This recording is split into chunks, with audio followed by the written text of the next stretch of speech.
good morning, good afternoon, good evening, salut, hola, guten tag for our foreign listeners. French is looking at me like I'm a madman. But we got listeners abroad now.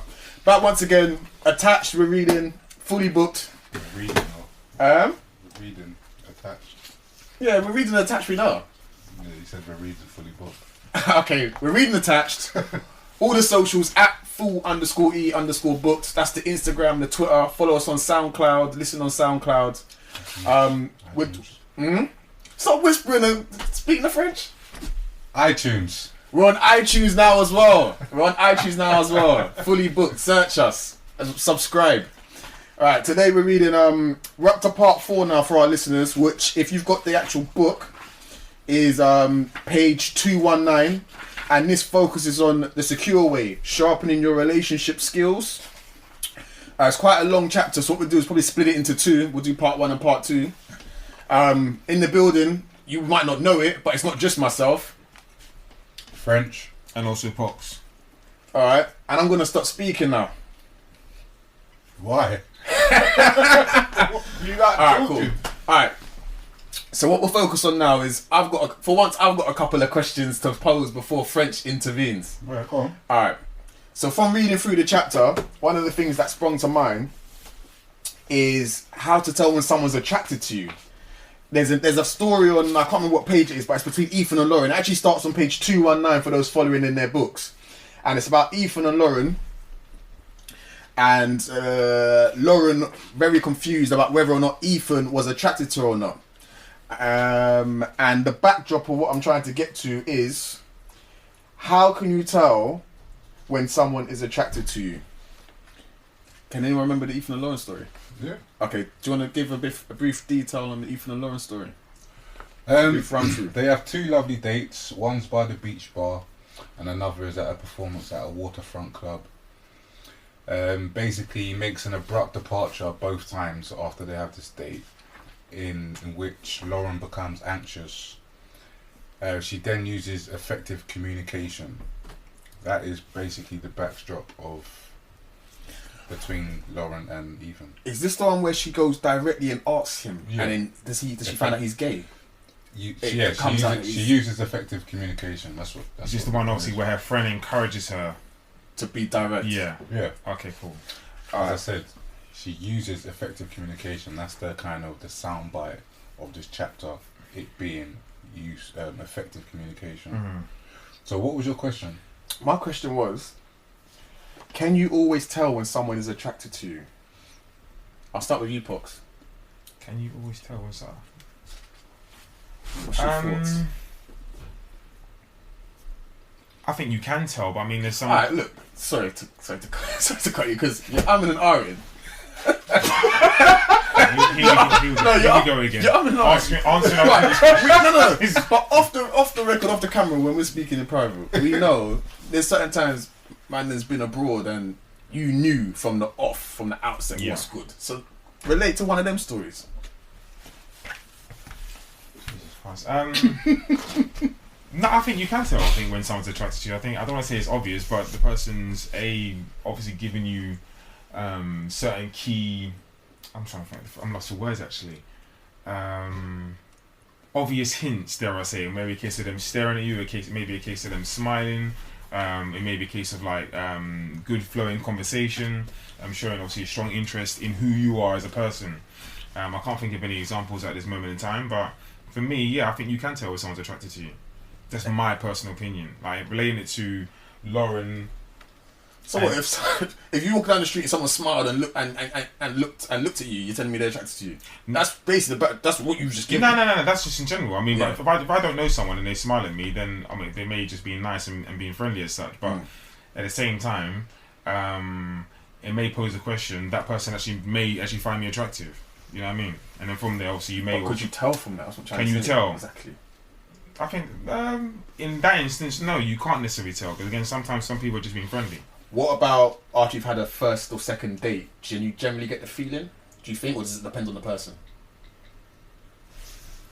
I remember when you went on a date. I'm not going to say who or where, but we spoke about it of recent times. Yeah. Remember that little spot? Yeah, I do. I think I know what you're referring to. Right. Could you tell that person was attracted to you at the time? Yeah, I could. So Why? I mean, yeah. I think because I was I had to turn it on a bit, but I mean, it's a case of conversation was flowing. She was laughing all night. But you didn't go for a second date. No, I didn't go for a second date. That's because she was actually leaving the country. Funny enough. Okay. So that's the reason why we didn't go for a second date. Otherwise, I definitely believe we would have met again. But I think there was a lot of key. I don't say key moments, but there were hints in there that she was enjoying herself. You know what I mean? And ultimately, I think that's the most important thing on your first date. Well, certainly the most important thing for me on a first date, in that we both enjoy ourselves, leading up to a second date. Which from there, you know, I mean, there's 1 or 2 points obviously in Ethan's story to which you can then kind of get to, whether it's making the first move. It might not even be actually Ethan's story. I think there's 1 or 2 other stories as to making the first move as such, but where you can actually start making the first move on your second date and stuff like that. But first date is about making sure she's relaxed or you're relaxed, giving you a foundation to then, you know what I mean, the following on the second date. We're going off a bit because the question was, can you tell if someone's attracted? You turned it into the whole next thing. How to get a second date. That's a separate issue, but the point is raised. French, what's your point, French? Can you always tell when someone's, as an avoidant, as a man who has racked up the numbers in the past, Rack City bitch and all that? Don't know what you're talking about, bro. I don't know what you're talking about. Just answer questions simply.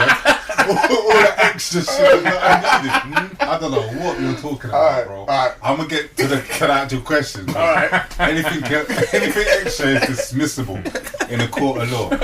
Anyway. Be in the fifth, yeah? Hey, all of that. Say no more.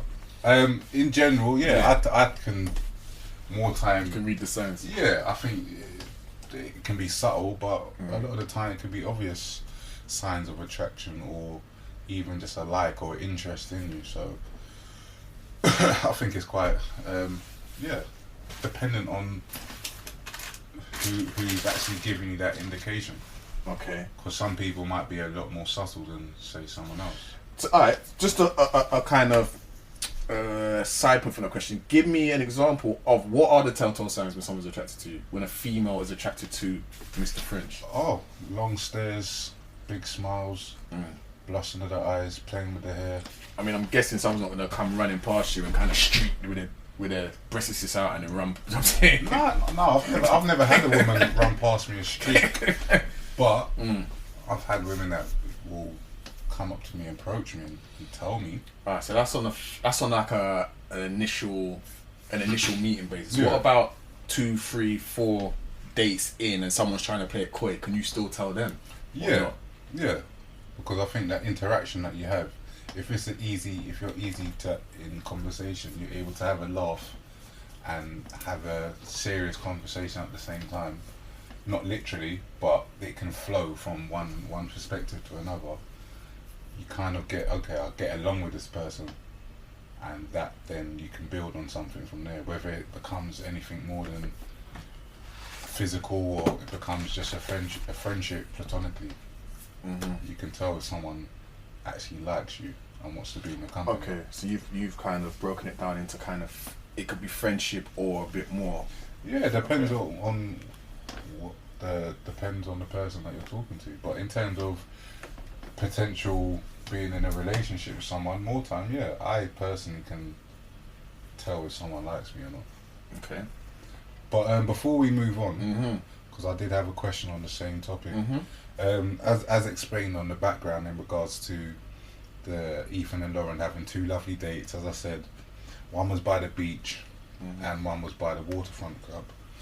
Now, before Lauren became anxious, or even she becomes anxious, but before she uses effective communication, what I was going to pose was, how long or how quick do you wait before making a move?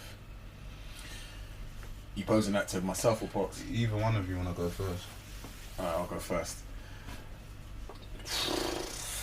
How long's a piece of shit? That old chestnut, how long's a piece of string? Yeah. It depends, you know what, yeah?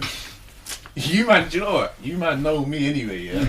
So there was someone that I was kind of digging for a little while, Right. and you kept telling me to make the move, and for circumstances I don't want to go into, Yeah. I wouldn't and didn't want to, even though I did. Does that make sense? Yeah, I know. This is a while ago for the listeners at home. Don't start guessing names and all them things there. Anyway, so, but it didn't stop me from still liking that person for quite a while and trying to gauge whether they might be semi-interested. Yeah. Does that make sense? And it's not to say I was waiting for them to be interested, but you lot know me already. You know how I stay. I'm not one that runs around after, you know what I'm saying, bits and bobs. I'm very much like, if I'm interested in someone, I'm actually interested in them, thinking I want to get to know them because I'm thinking long term. I'm not thinking 2 weeks, 2 months, hit and run, that kind of thing. Do you get what I'm saying? To put a slight spin on that, Yeah. because that situation's, it's not a typical situation, I don't think. Okay. I'm talking about a typical situation where you're actually going on dates, whether it's 1 date, 2 dates, 3 dates, 4 dates. You're actually going on tangible dates. Mm-hmm. How long do you think you should wait before you make a move? Again, You talk about a physical move, whether it's a physical move, whether it's a kiss, a hug, or something that's gonna almost some form of seed of a deal. That's saying this is gonna be more than friends. Yes. This is not just a friendship. Yeah, this is more than us being platonic and just liking each other's company. I want this to be some form of physical aspect to it. I don't know, because in terms of getting into the rumpy-pumpy side, I'm willing to wait for the right person. Okay, but how long do you think you should? How long do I think I should? Yeah. That's another how long. Okay, yeah, alright, cool. But my point is, so just let's just base it on Averages. average. Just go for a kiss. How long do you reckon you should wait for?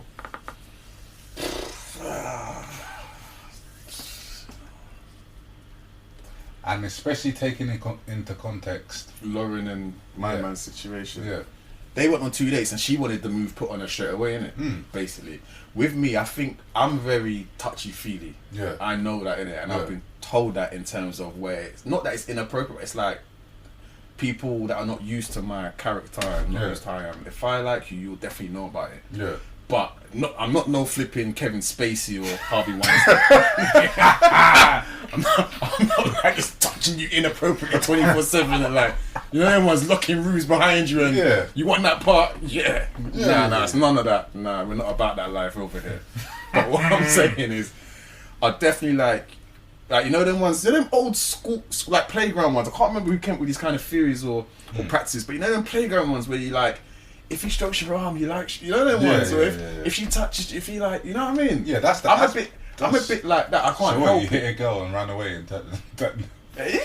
because that's what you used to do in primary school. You used to hit a girl. Nah, like her, not primary school. Not I'm talking about that, man. Kiss chase days and everything. Nah, not that. I'm just saying like generally, you know, like because I'm very personable. Yeah, and I'm very like, if I like you, you'll know, basically, innit? Yeah. Like I'm not afraid to kind of get in close and a little bit personal without kind of going beyond what boundary, like the invisible boundary lines there are. Yeah. So I think like by like, I don't even know what date to put on it. But another thing with me, and I don't even know if I should put this out there because now when I meet females in the future, they might try to play my own game against me. With me, it's mad because I'm a man in it. We're all men in this room, I hope. None of you ain't had no sex changes, have you? Right, we're all men in here because I'm just getting this. Yeah, we're all men in here. I'm a man. I've got a meat and 2 veg. And at the end of the day, if you're attractive and I'm digging your personality, a part of me is like, right, man, I want to do whatever, innit? But if you're a female and you put that out straight away to me, it's mad, but at the same time, whilst I want it, at the same time, I don't want you to do that because I'm going to think, you just put it, it's cheap to you to just do that, innit? I want to be with someone who knows the value of what they've got and, do you know what I'm saying? And make man work a little bit hard for it, and then I'll respect you more, and B, I'm going to take you more seriously. That's how my mind works. Okay, besides that though, because I get that, because with that there could be another argument of, okay, well, they really like the person, they really can have that connection, because there's times when you can meet someone the first time, first night, and they end up being together for a long time. So Yeah. I don't think we should discount that as being. I'm not saying it's wrong. It's just my where I see. Yeah, no, I think we've addressed that at some point before as well. But what I was more aiming for was that first initial contact, that kind of touching the hand or giving her a kiss or something like that. I'm not. How long do you? No. How quick? So at least show, even if it's not like you're trying to get her into bed right here and then. It's just a case of, look, I'm trying to hold your hand, so you at least know that we're together. It's in some form of way. Easy on the holding hand things, but what? But you know where I'm going with it. I know. I'm just trying to make a joke. As I said, I'm a man. I'm not scared, or I'm not. Sorry, it's natural to me to kind of reach out, touch your arm, or open a door and not spank your bum, but open a door. Just usher you in, but with a nice. But would you do this on a first date, second date, third date? You gauge it with the person, I guess, because you have to be like. Some people might think it's a bit too forward, but you gauge it with the person. But I know the type of person I need to be with. They need to be able to accept and understand. Like it depends on the date, how the date's going, as to when you know whether to get that physical closeness or not. Date appropriate, you'd say. Person appropriate, not date appropriate. Because date appropriate would signify it depends. Date free, I can. Yeah, but that's my point. But some people may. That's how some people may gauge it. Yeah, they may be like, alright, boy, by the third day, I should be hitting. Do you know what I mean? I'm not thinking like that. In my head, I'm not thinking like that. Yeah. You're not thinking like that. But that's why I'm asking you. I don't put numbers on it. Not at all, bro. Not at all. As I said to you in a previous episode, and I've said this, I think maybe even in private, when I was with an ex of mine, and we dated significantly before it even got to that stage. Do you know what I mean? For the record, that's true, people. Like, that's not even a thing. That's really not a thing. But where do you two stand on that same question, French? Pox, you're quite over in that. No, I'm not quite. Actually, you know what I was thinking? Chime in when you want, you know. No, I wanted you to finish. No, chime in, I wanted brother. you to It's finish. a podcast. This is a debate. No, It's a general catch-up, brother. Cool. So, I mean, I was quite surprised in that. I mean, I share some of your views, but I felt yours was quite complex. Who, French or me? No, yours. In what way? Give me. I thought it was almost as if I know you were judging it like situation dependent. Not that you weren't trying to answer the question, but if I'm honest, like first day, not that I'm not trying to kiss you or be a bit like I don't want to say touchy feely, but I'm happy or comfortable with the distances on the first date. We're laughing, we're joking, all that type of stuff. Second date, I'm going to try kiss you. That's definitely gonna happen. That's my point though. Like P is saying, on the second date, then shit should be popping. Do you know what I'm saying? Yeah. Say it like that. No, but you can put words in my mouth. I'm not fussed. But I'm not even putting words in your mouth. No, I'm just saying because she just said on the second date, explain a bit more. I'm gonna look for a kiss or make a move or that. Something physical. So in that sense, it's almost like, okay, date one, I'm not gonna try anything, but date two, I am. Because date it's one, not as clear cut for me. No, it's not. But that's my point though. It's a difference. That's why I put the question out because you may think one way and you may think another way, and it's not to say you're right and wrong. You're right and wrong. Yeah, no, you know that. Because it's funny. So I know you were talking about scales and time scales and stuff like that. Whereas I've always kind of said within the first date, I'm setting the foundations. We're laughing, we're joking, we're having a laugh. I'm gonna make it comfortable for you, as if if you actually wanted a kiss or wanted a cuddle, all that type of stuff, then I mean. It's open for that to actually take place. I mean, I'll definitely like give you a cuddle and a kiss on the cheek, like to say bye and stuff like that. Second day, again, it'll be laughy, jokey, a bit more trying to get to actually know you properly, and then I'll try end the night with a kiss. Personally, that's me personally. You know what I'm saying? But that's all it is. It's a personal. If I'm going into third and fourth dates, and not to say that you have to get a kiss, we might as well be shaking hands and stuff like that. See, but that's your opinion. Cause I know that. I know that. What the next thing is to spin on this as well. Sorry to interrupt, guys. It could even be a religious or culture thing, because certain people ain't beat until they're married, and that's not a bad thing. It's not. I'm not saying it's a bad thing, but you know what I'm saying. Certain faiths, if you're really abiding by your faith, you're not doing none of that until you're married, and you could all know each other for good 2, 3, 4 years. Well, not that long, but you know what I'm saying. Yeah. Number of dates. Yeah, that's a possibility. I just thought I'd throw that one in there as well. It's funny, sorry, because I know you're about to press on and such. Yeah. I mean, if you've got to, I don't know if anyone been in this situation, but if you've got to date two or date three and not kiss this person or had any kind of like physical contact, have you thought to yourself that you're not that you're not doing your job, but you're not I want to say, for a lack of a better word or lack of a phrase, not quite doing your job or doing what you're supposed to be doing? Because quite clear here, Ethan, I mean, he weren't on job, and there's a couple characters here. No, but it's not to say he was, I'm telling you right now, he was confused. Now there's a couple. He was confused I'm telling about you, his sexuality. yeah, you forget Ethan, all right? Because I know I made notes on Ethan. Serge in here, Serge. Hold on, before you. I'm not. Yeah, I don't want to skip. No. Just give the listeners, because obviously not everyone's got the book, not everyone's reading, but they still like our podcast. Tina and Serge, have you got a brief dialysis of their scenario, their relationship? Just very briefly, because I know obviously French will go into it probably a bit more depth. But just give them a in quick that, obviously, I breakdown. think he was on a date with Tina, and I think he was a little bit shy, obviously, making the first move on their date. Yeah. To which I think Tina then asks for a kiss, and then he mumbles and then gives her a kiss. Okay. And what I'm saying is, I'm not Serge. What I'm saying is, I'm not Serge. And Man ain't Serge. what I'm saying is, I'm not Serge. Man is not Serge. What I'm saying is, I'm not Serge. There's nothing wrong with being a Serge Serge. or Sergey, whatever. Yeah, whatever. Yeah, thank you. There's nothing wrong with being Serge, all right. But I'm not that. Yeah. I'm not him in any way, Man's shape, or not form. Serge, though. Man's not hot. Man's not Serge. Quick maths, you. 1 + 1 is 2. Yeah. So what I'm saying is, literally, I think if I've not found myself in a situation where she does not want to kiss me, then I think I've really ask myself a couple of questions as to. Am I the new gay best friend? That's one, or two. I've not asked enough questions, like serious questions, not of her, but I mean like as to why she would not want to or want to kiss me. So just Be with me. just to beep in there. So considering this chapter is all about effective communication, is it then so after date 2, date 3, date 4, you ain't got no kiss, not even a handshake, let alone a cuddle? Oh, Are you then gonna kind of say, where's this? Are you a man to say, where is this going? As in effective communication. I'm asking myself where's this going after You're date asking two. yourself, or you asking the girl? I'm not asking her. I'm asking myself. I don't know. I'm being serious. Don't Can I say something on the subject of effective communication? She's been very effective. She's not kissing me. I have all the answers I need.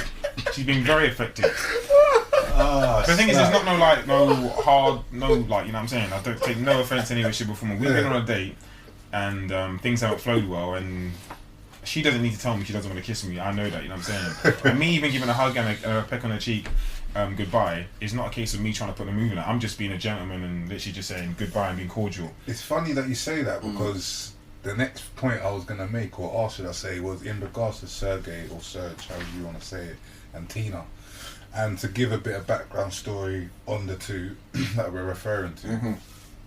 Basically, they've had a couple dates, gone well. They're on their third date. Who's this, sorry? Sergey and Tina. Yeah. So they're on their third date. They're on the sofa at Tina's place, I guess. And she's wondering why he hasn't made a move. And she asks for a kiss, which is considered effective communication, because she wants to be kissed by him, and as P said, he mumbled something, but they ended up kissing anyway. So I was gonna say, do you think it would be considered effective communication if the roles was reversed, and Tina asks for a kiss? Sergey asks for a kiss, and would that be seen as effective communication? I think it's effective communication, but again, I mean, the way I look at it is, it depends on the way you've communicated, not as in asking for the kiss, but the general communication, obviously, on your date or on your dates. If it's been real, how do I even phrase this as such? I don't want to say simple, but if it hasn't been laughy, jokey and flirtatious and stuff like that, and it's been quite formal and not informal, then whoa. This is a business meeting, bro. Nah, but I'm saying if you're asking for a kiss and your dates have been quite square, okay. then whoa, then you don't kiss whoa, before whoa, these. whoa. Yeah, whoa, Captain Conan said it best. Whoa. Yeah, them type of conversations or that question does not need to be asked. You need to be asking questions of yourself. That's why this date hasn't gone well. You know what I'm saying? But if it's informal and you've been having a laugh and you've been really flirty, then I've got no problem. no problem with asking for a kiss. Yes. Do I you know know I've what? done it before. It's not in my DNA to actually say, kiss a kiss, love. Just say, I would gauge the situation, and it's more like, I would just kind of know, innit? You know what I'm saying? I don't think, have I even asked any, have I even said? But do you think it's effective communication still? If you, I think it's very direct, and for some, and it is what it is, isn't it? Yeah. I want a kiss. You saying this or not? So Yeah. it's straightforward. It's no dilly dally, no game playing. You know what I'm Actually, saying? I remember But when I've asked. I think with me, as I said, I'm more of a, how can I put it, touchy feely and gauge situation. From a guy's perspective, so if a guy asking a girl, would that not seem a bit forward? Whereas when it's a girl doing it, it's almost like, No, not necessarily. I don't think. or is it? Can we look at it in the same light? Depends how you ask it, because you could be joking and playing, and then say, "Come on, you know you want these lips, darling." You know them ones, Yeah. rather than Yeah, but not just straight up. Yeah, You know yeah, what I'm yeah, saying? yeah. It's Pack her up, darling. You know what I mean? Yeah, it's dependent on how you pose the question. Yeah, of course. Hold on, you don't get to skip just because you're asking certain questions. Yo, we need your opinion. On what? It's a three-man team, you know. On what? What's the question? Is it direct form of communication to just ask straight up for a kiss? And is it something that No, but my is something question. that big French would do? Nah, not at all. I Alright. wouldn't just ask. Nah, Cool. I don't need to. Mm-mm. No, but it is what it is, though. I'm not that character, so Mm. I wouldn't ask. But do I think it would be the roles were reversed? Again, as I think you made a good point on how it's asked, like how the question's put out. But yeah, I do believe it is effective communication. But I've never been someone that's asked to kiss a girl. Like, can I kiss you? Do you know what I mean? Maybe when in like primary school, Primary, do you or know what I maybe mean? remember them under 18 dances. Yeah, like Education in dance. yeah, it's just But making sure that you get the green light. And then what was that one in what's that? Was it Rhythm Nation? Yeah. Yeah. For the people them at home, these are little under 18 dances in West London that the man them and the girl them used to go to when I was 15, thinking they were big people. Get their first little wine and that. Alright, moving on. What you saying? What's next? So, I've got a couple of things to post, but go through. Pops, got anything to post, Frank? Nah, not really as such. I mean, I have nothing to post. I was gonna Yeah. just move on with the specific needs in a relationship, and how it What mentions. page are kind of you referencing now from the book? Do you know? I haven't put down a page number. It's just it is. I'm guessing a title in there. Alright, there's like why use effective communication, which is on page 223. Is it? That's before that. It's before that, say no more. So we're still early doors in the chapter, people at home. Remember, fully booked, full _ booked. You can find us on Twitter, Instagram, Facebook. We're now on iTunes as well. Anything else, guys, that I've missed? SoundCloud, we're on there. iTunes is on there as well. Hit us up, have a look, check us out. As I said, we've got quite a few podcast episodes out, and we're reading the book Attached by Amir, Levine and Rachel S.F. Heller. So sorry to cut you, French. No, so I was just going to mention in regards to specific needs in a relationship. Mm-hmm. Now it mentions if you're anxious, you have a strong need for closeness, have to be reassured at all times that your partner loves and respects you. Mm-hmm. If you're avoidant, you need to be able to maintain some distance, either emotional or physical, from your partner and preserve a large degree of separateness. In order to be happy in a relationship, we need to find a way to communicate our attachment needs clearly without resorting to attacks or defensiveness. Or protest behaviours. Yeah. Mm-hmm. So why use effective communication, as you just mentioned? Mm-hmm. The two goals being to choose the right partner. Yes. So effective communication is the quickest and most direct way to determine whether your prospective partner will be able to meet your needs. Your date's response to effective communication can reveal more in 5 minutes than you could learn in months of dating with this kind of discourse.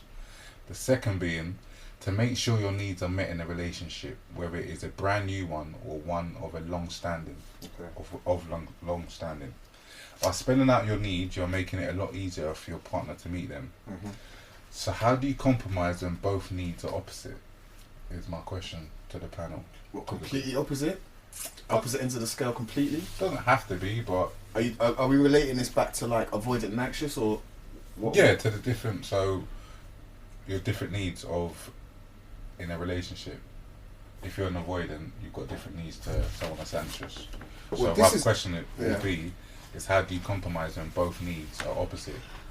That's a difficult one. What I will say is what we've been through in the book so far. It's stated quite a few times that avoidant and anxious, because of their different needs and different nature of their needs, they actually don't make the greatest couples, as in strong couples going forward. If I can answer that, well, not answer it, I'm going to slightly go off track, but still relate to your question. If you would put that as how can a secure and an avoidant, or secure and anxious couple be together, I think it's about compromise was mentioned somewhere in that text you just wrote to me. Yeah, how do you compromise? A secure person, from what we've learned in the book so far, will know that their partner is anxious, and they'll know that sending that one text just to say, I hope your day's going okay, thinking about you, I'll be late home because of this, that will quell or help to manage the anxiousness or anxiety that their partner shows. And I think with an avoidant as well, with the secure, what we learned is that a secure person will know that sometimes things can get too much in avoidant, and a secure person will know to leave the avoidant, to have their space, and then come back without kind of keep on harping on, like, where are you? Why have you not come home? Why is this not done? Or a secure person will know, alright, they just want their own space, they're used to their own company, they like their own space, don't overwhelm them. Anxious and avoidant, for me, from what we learned in the book, it can't run, brethren, because on paper, but I don't think I don't think there's a way of compromising for it to work. It depends how extreme each one is. I think there is reason, there is space to compromise, which it does divulge. It does divulge in terms of how you go about it, but it just makes it a lot harder if one is total polar opposite to the other. As you said, your example being with one partner secure and the other being either avoidant or anxious. Then, as we know, the goal is to almost go towards being secure, a secure attachment style. That's to say you're not secure in yourself, because I think some people get that whole different attachment styles mixed up in terms of, we're not saying that you're secure. I'm secure in myself. Like, I'm my own man. I know. But when it comes to relationship, but my actual attachment style in the relationship is an avoidant. But I'm fully secure. So let's not get the two confused. What I was going to say is, you raised a great point about how severe your anxiousness is, or your avoidance is in the attachment style. And for me, I think one of the questions that should be raised then is, if an anxious and avoidant person are to work, maybe it's going to be mad, but you're not actually you haven't got a label on it. It's not a proper relationship. It just works as, I'm here today, gone tomorrow, back again Wednesday. And the anxious person is just going to have to deal with that and just fire off the messages every day of the week, and just when they get them, they get them, when they don't, and you just have to run like that. Yeah, but if that can work, then that can work. Do you know what I mean? I mean, it's a mad one, really, because I mean, like, I know, I think we were talking about compromise and stuff like that. I don't necessarily believe, I mean, just in life in general, that people have to agree.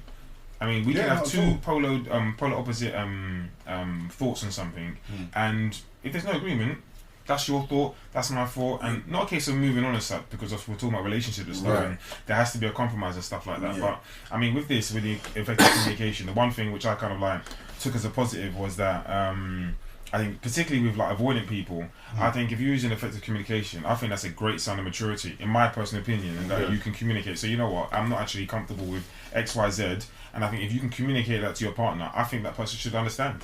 That's just, I mean, I know not everybody's gonna understand, but I think the person should understand that. Yeah, definitely. I couldn't agree more with you. I mean, in your shoes, I mean, not necessarily trying to put it on yourself, but I mean, for someone who's an avoidant, I think if you're communicating that, you know what, boom, boom, boom, I'm not quite comfortable with this and that and the third, I think that should be cool. Yeah, no, but it's easier said than done, because it's, as you said, you can tell someone that, but they may not necessarily understand it. They may not necessarily be able to appreciate the effective communication that you're trying to give out. So, yeah, on one hand, I fully understand that. I appreciate your comment, and I think it's a valid comment. But again, going back to the other side of the recipient of what's being said, they might not be able to fully comprehend that it is just this is something that's very personal to me. I may need my space, or I may need some time away. Because that's a mad one. Because like I remember, not to get too personal, such. I know you were talking before about like a relationship you had where at times where obviously because you currently run a business where you're busy and how do I word this? In that time is very, very difficult, you know, to juggle X, Y, Z as such. Yeah. So when you actually were going to see your partner, I mean, obviously you wanted to see your partner, but because actually time was very, very difficult as such, it almost kind of felt like a chore. Yeah. And obviously, I can only assume, I could be wrong, obviously, because we're now reading a book. Do you think your communication was effective in her or to her for her to understand that these were your needs at this moment in time? 100%. Oh, you think they were? 100%. 100%. I couldn't have made it more clear. 100%. And that's not to downplay there was some other issues in the relationship, but in regards to this very variable, I was very, very much effective with my communication. But as I said, you can be effective with communication, but it doesn't always land how you want it to land. Do you know what I mean? So what attachment style was she? I would definitely say, looking back at it, anxious. Okay. Yeah, very much so. But to be honest, when I look about it now, and not to divulge too much into it, she did say it. She did say she was anxious. Maybe not in so many words, but in a roundabout way. So, had I read the book beforehand, then I may have been able to navigate the relationship in a much better way. But we live and we learn. So why is it hard for people with an insecure style to adopt effective communication? Now, this is something that it goes on to. Before we actually divulge into that, is there anything else that you wanted to add to that, Mace? No, I did make a note, but you might touch upon this. And my note was... Well, it was a question that sprung to my mind when I was reading through why use effective communication, and it was... have either of you guys, and this can go out to our listeners, has anyone out there ever been in a situation where a relationship either didn't start or ended because of ineffective communication? So has anyone ever been in a situation where a relationship didn't start, it could have started, the signs were there, but it didn't end up starting and you've moved on whatever else has happened, or ended because of ineffective communication? Yes, I think... Which one? Ended or didn't start? Or both? I'm more thinking about it didn't start because there wasn't... I don't think there was effective communication. Set the scene, my brother. Come on. This is fully booked, man. No, but I'm just trying to think, how is it really relatable? Because the person, and then I can also address it to the point that, I mean, there's different factors, but what I'm thinking is, there was a particular lady I was speaking with, started dating, whatever, went on a few dates, it was nice. I'm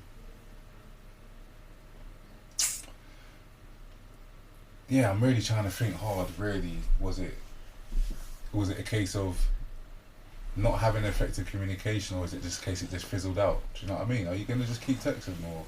I'm making notes, my brother. I'm just matching that. Because I'm talking, I just see you at the phone, like, alright, cool, so I'm not doing this. No, cool, do your thing if you're doing your thing, still.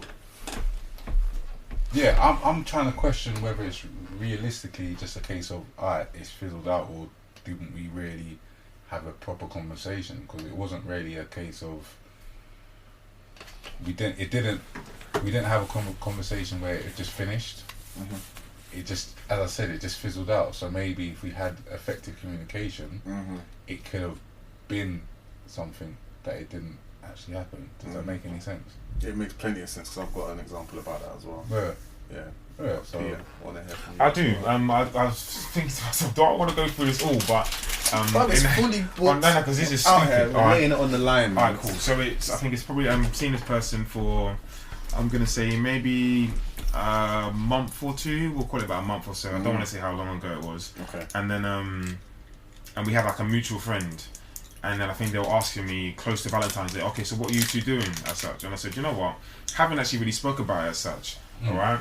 But at the same time, the communication I was having with her, it was almost as if she had plans. It was really weird. What with For you two? No, see, I'm saying it's really weird. I didn't want to go too much into detail, but it came across that it's like she had plans, and I was like, well, okay, like in my mind, if you got plans, I can't really stop you from doing what you're doing as such. Yeah. So I'm trying to Plans that did or didn't involve you? didn't involve me. All right. Were these set in place before she met you? No. No. Yes. Yeah. I'm saying it comes across weird, but let me explain anyway. So like, I'm like, again, I'm quite easy. So I'm like, cool, you got plans? And that's good for you, kind of thing. You know what I'm saying? So I'm talking to this mutual friend about. Now I'm talking to this mutual friend after Valentine's Day, saying, she goes, I said, what did you two do? And I was like, nothing. I said, she said she had plans, boom, boom, boom. Yeah. So I kind of let her do what she was doing, whether it was with friends. In fact, I think she said it was with friends, actually. So whether it was with friends or whether it was another person, that's totally up to her as such, you know what I'm saying? So this person is then relayed it to this girl, just casually, oh, why don't you and Andrew go out on Valentine's Day? And she's called me and she goes, why are you talking to this person about me and you? And said about me and you first and foremost. Yeah. And B, I didn't have no plans on Valentine's Day. I was at home. So it kind of like didn't make me feel stupid. I mean, that's where it ended actually between me and her, because she went on a tangent as to this, that and the third. I didn't appreciate this and so on and so forth. Yeah. Where I was thinking to myself, yo, this is not that deep, you know. I was just having a casual conversation with this person who's actually a mutual friend, but clearly you were uncomfortable with whatever we got going on, kind of spilling out into any outside world per se. But I'm not a chatty patty, so it wasn't really that type of conversation. It was a case of we did not go out on Valentine's Day, and then that was that. You know what I'm saying? But the person was quite upset about it, and then it kind of fizzled out. It was a shame. I have said hello to this person once or twice when I've been out and about, but I think from that last conversation we had, is a case of you're there, I'm here, but we're still cool. Yeah. If that is what it is, you know what I'm saying? Yeah, I get that. What was the example you was going to make? Because I know you're saying something similar. Yeah, no, I was dating someone several years ago. And we was proper dating. Like, we weren't even dating, we was together. Yeah. For like a couple of years. And it's going to sound mad. And this is probably why to this day we're still mad cool and we chat. But we literally had like, mad, I can't go into too many specifics. Yeah. But we literally, and this is an example of ineffective communication. Literally, the way the relationship ended was we just literally, one day I think she messaged me, I didn't message back, and literally it just drifted like that. And literally, and then we didn't speak for about a year. Yeah, I was with this person for a couple of years. We didn't speak for about a year, and I think out of the blue, she messaged me on my birthday and said, "Oh, happy birthday" or whatever. No, about 2 years it might even have been. And then I think I messaged her back and said, I messaged because her birthday is also very close to mine. So when it was her birthday, I messaged back the same thing. Yeah. I can't remember how we just started talking. I was like, oh, blah, blah, what's changed, what's new. Yeah. And like, we just started talking. Now we're just friends because obviously she's moved on. Yeah. I've moved on in terms of the space I'm in my life. Yeah. She's moved on, she's now married and all that. But me and her's mad cool now. Like, we chat. And I remember one time I said, what happened? Like, we just stopped talking. Yeah. And she was like, I know, like, she goes, I didn't push it, you didn't push it. But she goes, I didn't push it because I needed that space away, and I think you didn't push it because you knew I needed that as well. Yeah. And it was like, as I said, there's a lot of other factors that I can't go in, variables. Yeah. But she was right, and we both knew that going forward it wasn't gonna work. But it's like, because you don't know I'm into my star signs, isn't it? Yeah. So because we're the same star sign, I kind of know none of us could really end it how you'd formally possibly end the relationship. Ain't no Gwyneth Paltrow thing where you say consciously uncoupling all them things. We ain't got that posh lingo. It was just literally, it just faded out. Because what it was is that no one done anyone any harm. Yeah. But at the same time, we knew it wasn't really going to work, and we both couldn't bring ourselves to just say to each other, this isn't going to work. Yeah, no, I get that. It was crazy. But that's just the example of ineffective communication, which kind of brought something to an end. But it was purposefully, if that makes sense. I know that sounds crazy, innit? Yeah, no, but it makes sense. It makes sense. In the example that I was given, it was literally neither one of us kind of made any effective communication, and it literally fizzled out. Like, it wasn't to say we were seeing each other for a couple of years. It was literally within 2 months of us meeting and within a couple months of us dating, we'd stop talking. Do you know what I mean? And it wasn't because I disliked her or she disliked me or whatnot. It was just ineffective communication, and it just kind of fizzles. And I think I've seen her once since then, and it was more of like a high and by kind of thing, and there was nothing more to it. But the next point I was going to go on to and lead on to was, why is it hard for people with an insecure style to adopt effective communication, which is the chapter title for one part of this. Not the chapter title, but yeah, it's like a title of a kind of small section. It's on page 225 for the listeners at home. Once again, you're listening to Fully Booked, full_e_booked, Twitter, Instagram. We're there on there upon the SoundCloud, iTunes, everything, anything at anything. So why is it hard for? Yeah, like the point it makes after is that effective communication almost seems like a no-brainer, of course. So after all people can do it once they set their mind to it, right? Well, yes, as long as they're secure, says the book. So my question being, how do you effectively communicate with an individual if and when the dialect is emotionally driven? That's hard. How do you effectively communicate with an individual if? Do you know what? I think we're all now getting to an age where we can recognize when someone is being emotional, and I can't say for everyone, but I can recognize that someone's being emotional, and when they're saying stuff which either they don't mean or which is emotionally charged, and if I also meet them at that level, it could go further, whether it's a physical thing, whether it starts a slanging match.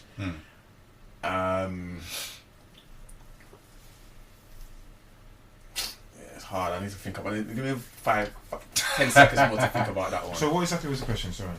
How do you effectively communicate with an individual if and when the dialect is emotionally driven?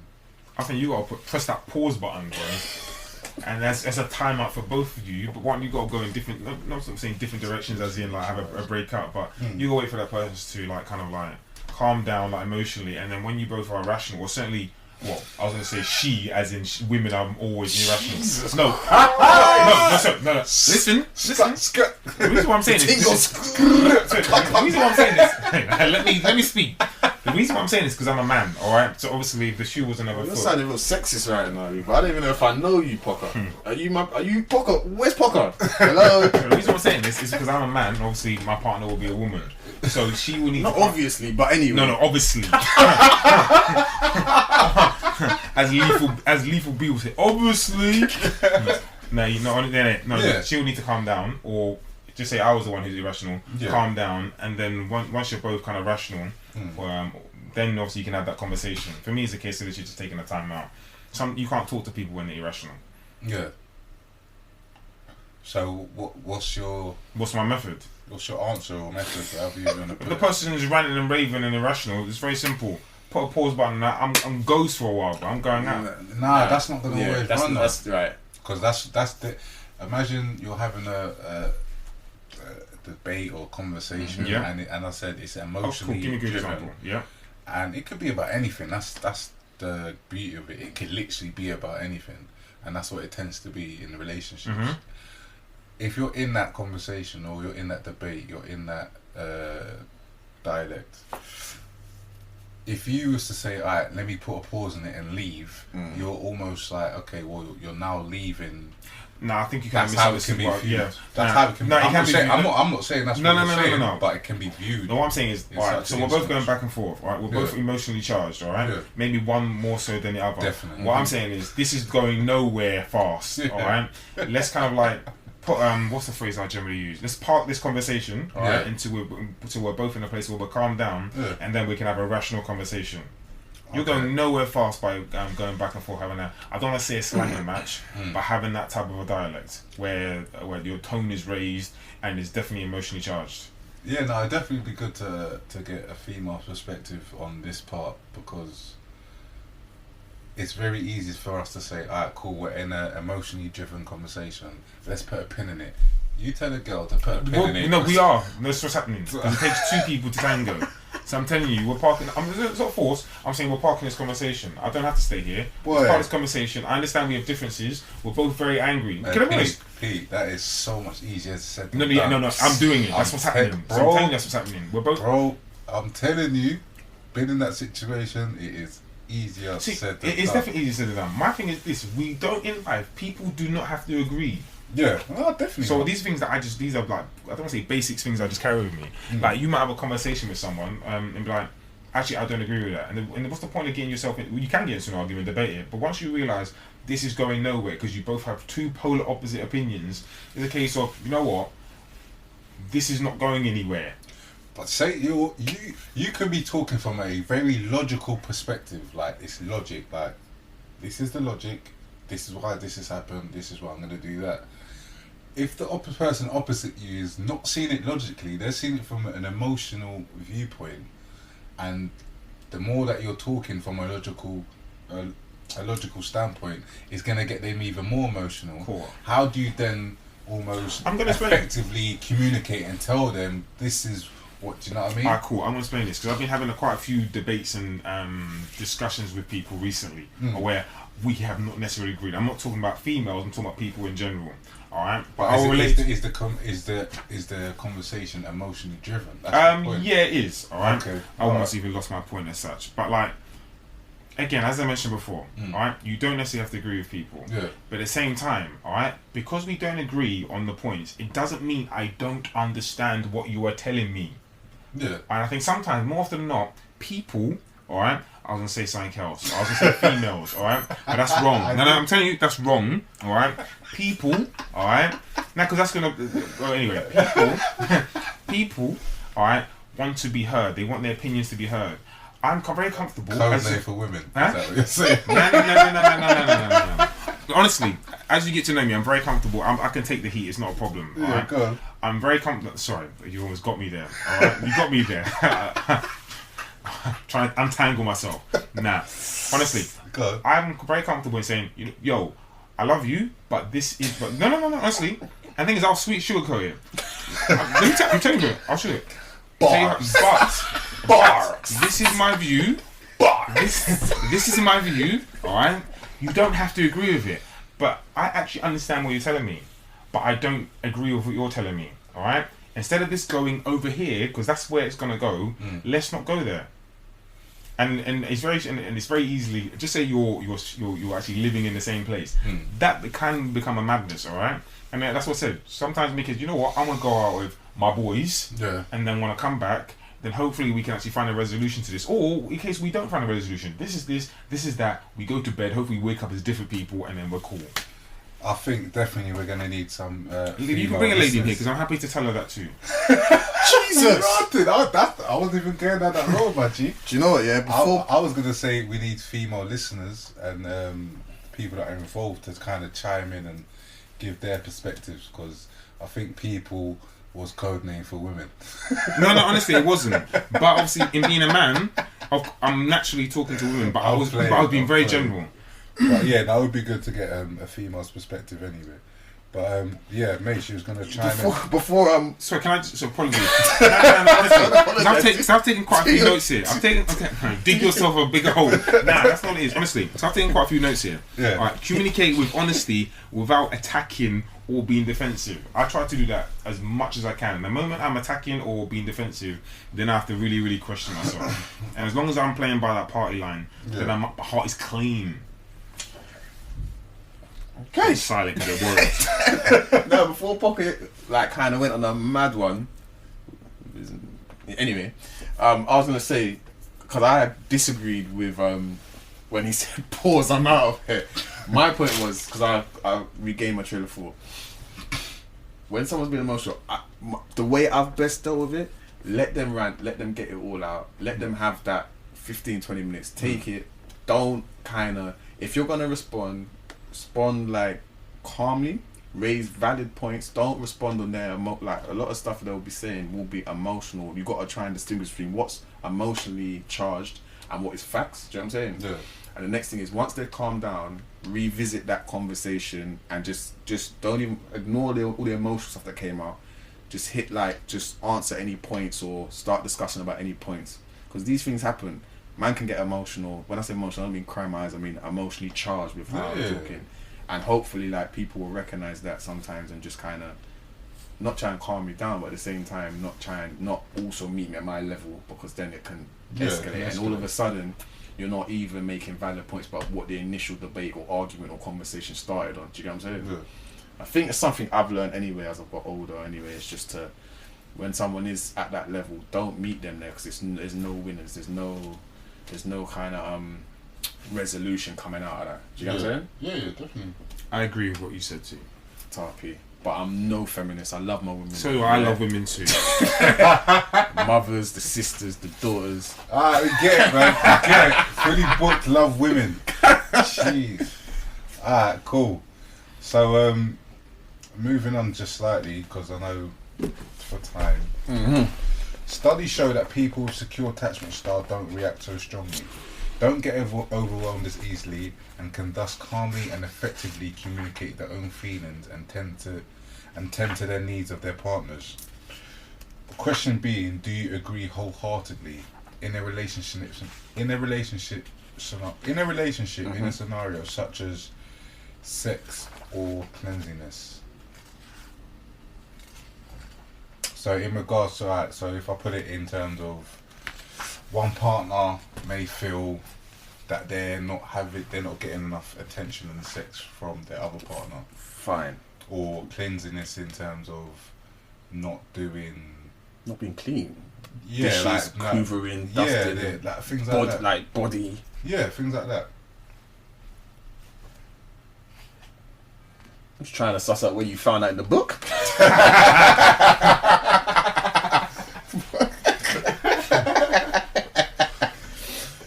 So do you think you can have effective communication? Nah, what I'd probably do. And the reason why I put it to you guys, because you lot are both secure. So this isn't really a question for me. But alright, see the cleanliness thing, yeah? Oh my goodness. It's a big thing for me. I don't ask for a lot in it, yeah, but like, I don't care about it. If I'm dating someone that got a penny to name, I don't care about that. Loyalty, trustworthiness, that's my two big things. But the next thing now, you have to be clean, man. I'm sorry, you have to clean. You have to want to live in a clean environment. And it just brings me back to one time. I don't know if I don't even have to put this on the Fully Book podcast. Put that on there, run that. Oh man, this is raw. So man was beating out a thing, yeah. And the whiff I got, nah, man. The whiff I got, my brother. Right. Needs Febreze. Nah, it's not even that. And the worst thing was in my yard as well. I remember you told me this. Yeah. And the whiff I got, man. It wasn't like, it made my thing shrink. Oh. Yeah. Whoa. And man was running the gym, and I still went for an STD check. Whoa. Because it stunk. Yeah. And then after that, I just stopped. Yeah. That was it. I told you, man. Yeah. So I couldn't effectively communicate and say, your team them smell. I can't be all up in this and you can't come back. Yeah. I just had to let it go. Okay. What about you, Pete? I think in his example, not that, yeah, I don't think I need to communicate effective. If it's like that was the last time he did that, then I don't need to really be. It may come across rude to her, although you're being honest. How about your own example, your own perspective? Like we've heard. That's an example of just straight up bloody cleanliness. But I've got like I think because we spoke about relationship and compromise, yeah. But there's certain things like if you've been brought up in a way in your household that that certain things are acceptable, certain standards of cleanliness, it's going to be very hard for us to agree on those. If I'm left here and you're right here, and you think and you've always been raised that that's okay, and you think it's okay, it's going to be an issue in our relationship, isn't it? Yeah. And I think it's easier to address the point of, nah, like, look at the mess of this place. Like I don't live like this, or whatever. I think you can have that conversation. I could have that conversation. Yeah, me too. I think. But in terms of beating out something and then the thing's whiffing, you could. If I can smell it, you can obviously smell it. And it's not my things that are sour like that. Do you get what I'm saying? No. Eh? Alright, so P, what's your? I don't have. You're funny. I don't actually have an example. But what I was gonna say, because I know we've touched on this before, as Okay, to. but it's a scenario. So in a relationship scenario, so even if you haven't experienced it yet, if it was in a scenario in terms of, alright, let's just put it for the sake of saying you're with your girlfriend and you feel like you're not having enough sex in the relationship, or she feels like she's not having enough sex in the relationship. I'm glad you said that, because right here. Right there at the top it says, in so, secure people believe they're worthy of love and affection. Yeah. I'm going to communicate that. If I don't even need to communicate that, I'm going to, I don't want to say give off a vibe as such, but, how do I even word this as such? I don't know, you talk. No, yeah, I'm going to have to communicate this. No, I'm going to give off that, you know what I mean? I don't even want to use the word yearning, but yeah, that's what I want. Well, that's what I need. That's what I want. That's what I need. That's what I need. You know what I mean? And I'm not talking about. Is that from a secure standpoint? Because if that's how you securely communicate. Nah, I'm not talking about wild and reckless. You know what I mean? I know something. I want and I need. Hey yo, hey Mr. Gray, that's good. I'm not talking about wild. I'm not talking about wild and reckless. I'm just talking about literally. Obviously, that's just me being funny as such. That's just me being funny and reckless as such. But I mean. 50. Nah, I think if like, obviously I know there's loads of different attachment styles. Obviously, some people who probably need reassurance and need a secure person to actually make that approach and make that first move as such. But for myself, if I feel I'm not getting any love or attention from my partner, I'm gonna probably ask one or two questions. Like, who knows? It might be a case of something she's going through that she hasn't quite communicated, which is withholding her from actually. Being a bit more, I don't want to say romantic, but being a bit more romantic as such, or just kind of like being loving and caring towards me as such. And do you think you could do that calmly? Yeah. Because why should you do so violently? Or sorry, no. I was trying to think of that. I took it to the whole next extreme. No. I was thinking of the polar opposite, calmly. Why should I do so with a strong tone? I think anything with a strong tone and sex, I don't know where them two kind of like come together. Yeah, kind of that's blurred lines. Yeah, thank you. They're definitely they're definitely blurred lines. You know what I'm saying? So yeah, I'm quite comfortable in saying so. Me personally. Okay. I don't know if that answers any question in any shape or form, but yeah, I'm comfortable enough in doing so. Yeah, I mean, the question was, do you agree wholeheartedly in terms, because it's from a secure attachment styles perspective. That's why I was putting the question more out to you two rather than myself as well. But if I was to answer the question, then I've been in a situation in a previous relationship where the sex consistency for me was just like, this is dead. Do you know what I mean? Like it wasn't as regular as what I was used to, and I effectively communicated that with my partner at the time. But her response was, "Oh, you're being immature." But I wanted to talk about the issue. Do you know what I mean? But when I look back on it, I can see. Not to say what her problem was, but I definitely know she was an avoidant as well. She was an avoidant, and that's definitely why we didn't work. But yeah, I definitely approached it in a very adult manner, calm. I wasn't being rude. I wasn't being uptight about it. It was just something I felt I need to express because it's a big part of my relationships. Sorry, I don't want to say it sounds mad because I don't want to come across immature, because obviously as we grow a little bit older, time kind of like time's a huge factor in everything we do. So like obviously we go to work, we come back, all that type of stuff, and you may have kids and you've got other things to kind of tend to. So like having time with your partner is going to be restricted as such. But what I find a little bit difficult to understand, maybe because I'm a very simple individual, is why you would not want to show your partner love and affection. And for me, if you don't want to show your partner love and affection, then for me there are issues, underlying issues as to why that person feels like that. And maybe the person, as you mentioned, avoidant. But I'm sure if you are a couple and you're married or been together for a long time, I'm sure there's a way you two work as such as to when you two actually then become a bit more romantic and such. I just don't understand it anyway. That's my personal opinion anyway. Yeah. I think they're generally like there must be underlying issues. To which again, obviously, as a secure individual, I'm happy to kind of like I don't want to say broach conversation, but I mean, Yeah, why not? yeah, broach conversation and find out what's up. Ultimately, I care as to your well-being is actually. Yeah, I don't want to say it's my responsibility. Yeah, but I mean, I care about your well-being, so I'm gonna ask those questions. If you're upset, I want to know why. Yeah. I mean, that answers the last question from me on this part. Because I know we're gonna do this in 2 parts. So Yeah, look out for the second part, people. yeah, let's close it off there then. Nice one, guys. Very interesting comments, discussions, debates as usual. Guys, as per usual, Twitter, all your socials, Twitter, Facebook, Instagram, SoundCloud, iTunes at @full_e_booked. Thanks for listening once more, and we'll catch you again. Peace. Peace. Look after yourselves.